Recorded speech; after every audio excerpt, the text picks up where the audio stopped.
बारे में देखेंगे। एबीजीज आर्टीरियल ब्लड गैसेस होती हैं। इसमें हम ये कब कराते हैं और क्यों कराते हैं? जब हमारी किडनी और हार्ट से रिलेटेड कोई भी डिजीज़ होती है तो हम एबीजीज कराते हैं।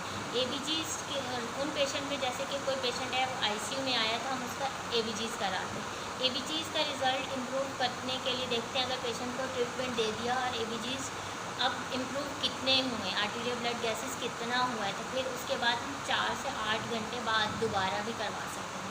इसमें क्या होता है, पीएच देख रहे होते हैं ब्लड की पीएच 7.3 से कम होगी तो एसिडोसिस की कंडीशन हो जाएगी, और 7.4 से बढ़ेगी तो हमारे पास अल्कलोसिस की कंडीशन हो जाती है। अब क्या होता है, पीएच भी देखते हैं, कार्बन डाइऑक्साइड देखते हैं और बाइकार्बोनेट्स देखते हैं। बाइकार्बोनेट 22 से हमारे पास 48 तक होते हैं। अगर इससे बढ़ जाए तो हमारी बॉडी में प्रॉब्लम आ सकती है। Arterial blood gases ABGs. अब हम इसमें क्या देखते हैं, सबसे पहले पीएच देखते हैं और कार्बन डाइऑक्साइड देखते हैं और बाइकार्बोनेट्स देखते हैं। ये चीज़ें हो गई। पीएच जब हमारी पीएच हमारी 7.35 से कम होती है, एसिडिक कंडीशन हो जाती है। यही पीएच जब हमारी 7.45 से ज़्यादा होती है, यानी इंक्रीज़ हो जाती है, ये इंक्रीज़ हो गई है, एरो शो कर रहे हैं, तो ये हमारे पास अल्कलोसिस हो जाती है, या ये हमारे पास बेस हो जाती है। अल्कलोसिस की कंडीशन को शो करती है। एसिडिक 7.3 से कम होगी और बेसिक कब होगी, जब 7.4 से बढ़ जाएगी। अब दूसरी बात ये आती है, हमारे पास पीएच और कार्बन डाइऑक्साइड का इन्वर्सली प्रोपोर्शन है, यानी ये चीज़ बढ़ेगी, ये चीज़ इंक्रीज़ होगी, ये चीज़ इंक्रीज़ होगी, तो ये चीज़ हमारे पास कम हो जाएगी। ठीक है, इस तरीके से इनका हमारे पास इन्वर्स रिलेशन होता है। इन्वर्स रिलेशन और पीएच और बाइकार्बोनेट का, जैसे कि दोनों चीज़ें बढ़ती हैं, डायरेक्ट रिलेशन होता है। पीएच बढ़ेगी तो बाइकार्बोनेट्स भी बढ़ेंगे हमारे पास। अब इनकी नॉर्मल वैल्यूज़ देख लेते हैं। पीएच 7.35 से लेकर 7.45 होती है, और कार्बन डाइऑक्साइड हमारे पास 35 से लेकर 45 होती है, और बाइकार्बोनेट 22 से 26 होते हैं। अब क्या था, पीएच का और कार्बन डाइऑक्साइड का हमारे पास क्या था, दोनों चीज़ें एग्जैक्ट बढ़ती हैं, एक साथ बढ़ती हैं। अब इसमें था ऑपोजिट था, एक चीज़ बढ़ेगी, पीएच बढ़ रहा है तो कार्बन डाइऑक्साइड कम हो रही है, ये कम हो रहा है तो ये बढ़ रहा है, इस तरीके से। ठीक है, अब हम यहाँ एक चीज़ देखते हैं। हम जब भी ये एबीजीज देख रहे होते हैं, इसमें हम शॉर्ट फॉर्म लगा देते हैं, जैसे कि हम याद रखने के लिए हमें अपनी ट्रिक्स बनाते हैं, जैसे कि ROM और E। ठीक है, R जो शो करता है हमारे पास रिस्पायरेशन को शो करता है, O जो है वो अपोज यानी अपोजिट को शो करता है, M मेटाबॉलिज्म को, और उसके बाद E जो है वो इक्वालिटी को शो करता है। अब हमने जो पीएच और कार्बन डाइऑक्साइड की बात की, इस यहाँ देखें हमारे पास क्या है, पीएच कम हुई हमारे पास और कार्बन डाइऑक्साइड बढ़ गई।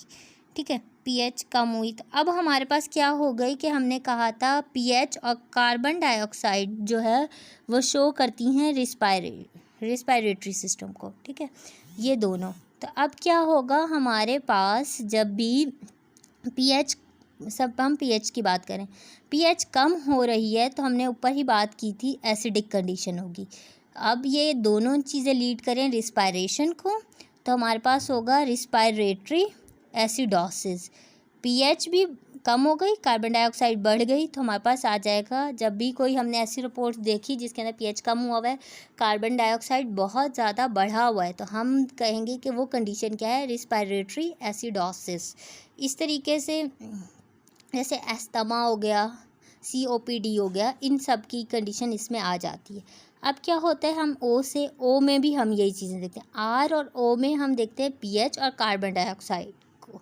ठीक है, इस तरीके पी और इसके मेटाबॉलिज्म और इक्वालिटी के अंदर हम देखते हैं पीएच और बाइकार्बोनेट्स को।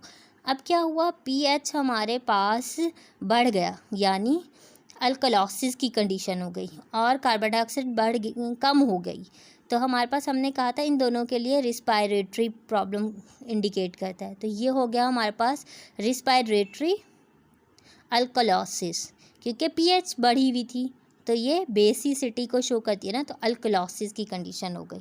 ठीक है, ये हमारे पास जैसे कि एयरवेज के अंदर कोई रिस्ट्रिक्शन आ जाती है, सांस लेने में तकलीफ़ नहीं होती, आती है, तो ये दोनों चीज़ें इसको शो करती हैं।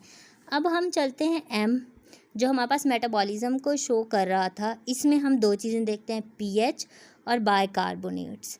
अब ये इसमें इक्वालिटी होती है, यानी पीएच बढ़ रहा है तो बाइकार्बोनेट्स भी बढ़ेंगे। अब क्या हुआ हमारे पास, जब पीएच भी बढ़ गया, पीएच जब भी बढ़ता है तो हम कहते हैं एसिडिक कंडीशन होती है, और ये बाइकार्बोनेट मेटाबॉलिज्म को शो करे तो ये हम बोलेंगे मेटाबॉलिज्म या मेटाबॉलिक अल्कलॉसिस। अल्कलॉसिस यानी पीएच कम होगी, ये वाली कंडीशन है मेटाबॉलिक अल्कलॉसिस। और दूसरी जिसके अंदर हमारे पास पीएच बढ़ता है, पीएच जैसे ये इंक्रीज़ हुआ तो अल्कलॉसिस, मेटाबॉलिज्म अल्कलॉसिस। अब जब पीएच हमारे पास कम हो गया, पीएच कम होता है, एसिडिक कंडीशन आती है, तो हम बोलेंगे मेटाबॉलिक एसिडोसिस।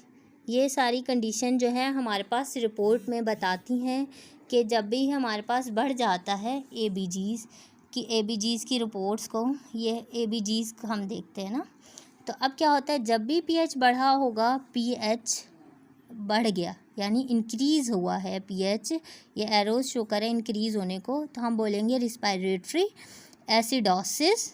और इसमें क्या होगा, एस्थमा वाली कंडीशन आ जाएंगी। सिर्फ हम पीएच और कार्बन डाइऑक्साइड का रिलेशन देख के बता देंगे कंडीशन रिस्पायरेटरी एसिडोसिस में जा रही है, या फिर पीएच उसके बाद हमारे पास पीएच कम है एसिडोसिस, पीएच बढ़ी है अल्कलॉसिस, रिस्पायरेटरी, साथ में आ जाएगा कार्बन डाइऑक्साइड का रिलेशन था। और हमारे पास मेटाबॉलिज्म में आता है पीएच और बाइकार्बोनेट्स।